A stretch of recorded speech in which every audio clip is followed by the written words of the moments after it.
అందరికీ నమస్కారం అండి. రోజుకు ఒక మంచి మాటలో ఈరోజు మరొక జీవిత సత్యం. ఈరోజు జ్ఞాపకాల పందిళ్లలో నుంచి వ్యాపకాల లోగిళ్ళ దాకా ఒక్కసారి మాట్లాడుకుందాం. మా చిన్నతనంలో ఎవరింట్లో అయినా పెళ్ళికి వెడితే ముందుగా ఎదురు చూసేది ఏంటి తెలుసా? పెళ్ళి ఉప్మా. ఆ ఉప్మా కోసమేనండి. ఎందుకంటే నాటి మేటి పెళ్ళి ఉప్మా రుచి అలాంటిదే.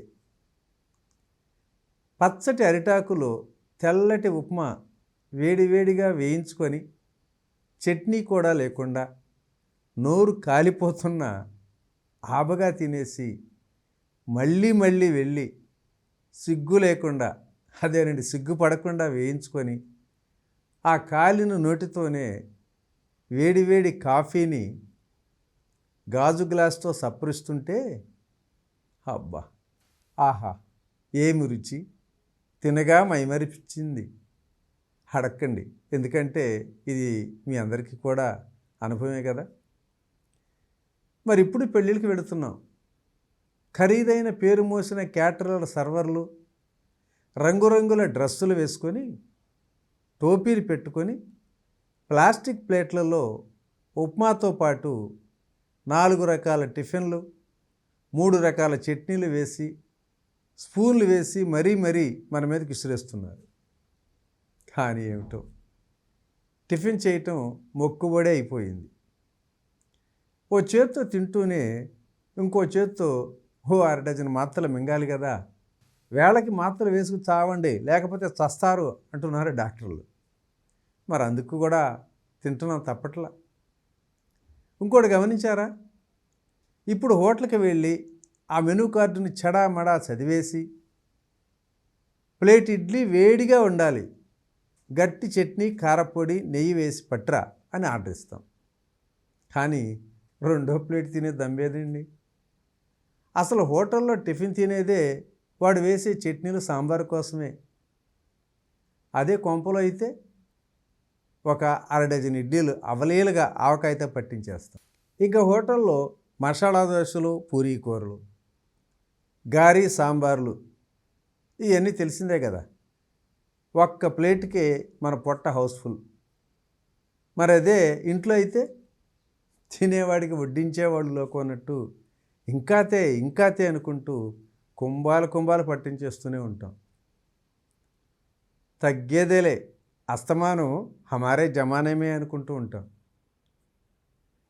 అప్పట్లో మనం గోంగూర పచ్చడి, కొత్త చింతకాయ పచ్చడి లాంటి భోజ్యార్థ సిద్ధర్యం ఎదురు చూసి ఆ కోరిక సిద్ధించగానే పడిగట్టుకుని బాసింపట్లు వేసుకొని 2-3 వాయిలు లాగించేసేవాళ్ళు.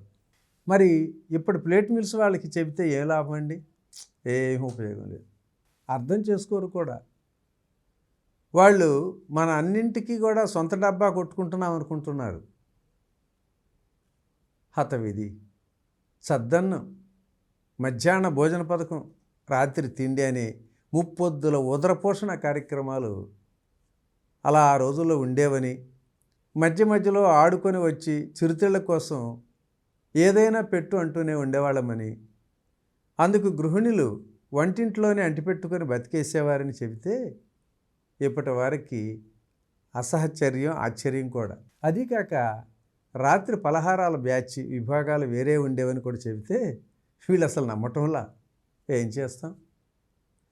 ఇక పండగలు పబ్బాలు వస్తే తెల్లవారుజామున లేచి ఇంటిల్లిపాదికి నలిగెట్టి తలంట్లు నవకాయ పిండి వంటలతో వంటలు, పైపెచ్చు ప్రత్యేక పిండి వంటలు చేసి, పాపం ఆ పిండి వంటలు చేసి గృహిణులు అలసిపోయి పులిసిపోయినా సరే ఆ పండగ బాగా జరిగింది అని 10 సార్లు చెప్పుకొని మురిసిపోయేవాళ్లే ఆ రోజుల్లో. అంతేకాని మేము ఇంత పని చేసాం అంత పని చేసామని ఎప్పుడు దెప్పటం ఎరుగుదుమా? How great. అదే ఇప్పుడైతే తెలుసు కదా. ఫ్రిడ్జ్లో నుంచి నిన్నటి స్పెషల్ ఐటమ్స్ రెడీ. పండగ వస్తుందని మన వాళ్ళకి తెలిసేలోపే సుగ్రా ఫుడ్స్ వాళ్ళు మనందరిలోకి కావలసిన స్వీట్లు, హాట్లు, శ్రేష్టమైనటువంటి నూనెలతో తయారు చేయించేసి ప్రత్యేక స్టాల్స్ వేసి రోడ్డు మీద పెట్టేస్తున్నారు. వస్తూ దారిలో 4-5 రకాలటువంటి తలో 1/2 కేజీ స్వీట్లు చూపించుకొని వచ్చేస్తుంటాం. ఆ రోజుతో పండుగ అయిపోయినట్లే. ఆ రోజుల్లో మగమహారాజులు మాత్రం వంటింటి ఛాయలకు కూడా వెళ్లకుండా భోంచేయటానికి తప్ప కొత్త బట్టలు వేసుకొని భుక్తాయాసంతో అలసిపోయేవాళ్ళు. ఇంకా తద్దినాలు పితృకార్యాలు వస్తే 100 కొద్ది గారెలకు రోళ్ళలో పిండి రుబ్బటం దగ్గర నుంచి 4 రకాల కూరలు, పచ్చళ్ళు, పరమాన్నాలు ఇవన్నీ చేసి సాయంత్రం 4 భోజనాలు చేసినటువంటి స్త్రీమూర్తుల సహనాన్ని, ఓపికల్ని ఏమని వర్ణించాలి? మరి ఇప్పుడు అన్నింటికి అనగా పుట్టిన దగ్గర నుంచి చివరి దాకా జరిపించే షోడశ కర్మలకి కాంట్రాక్ట్లు వచ్చేసాయండి.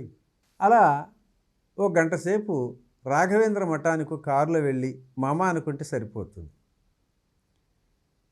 బాగా గమనించండి, ఈ మధ్య ఫేస్బుక్లో గత కాలము మేలు వచ్చు కాలము కంటెననుకుంటూ రోడ్డు మీద గోళీలు గూటి బిళ్ళలాడుకున్న ఫోటోలు, కిరసనాయిల లాంతర్లు, పాత మర్ఫీ రేడియోల ఫోటోలు తెగ షేర్ చేసేస్తూ మురిసిపోతున్నాం.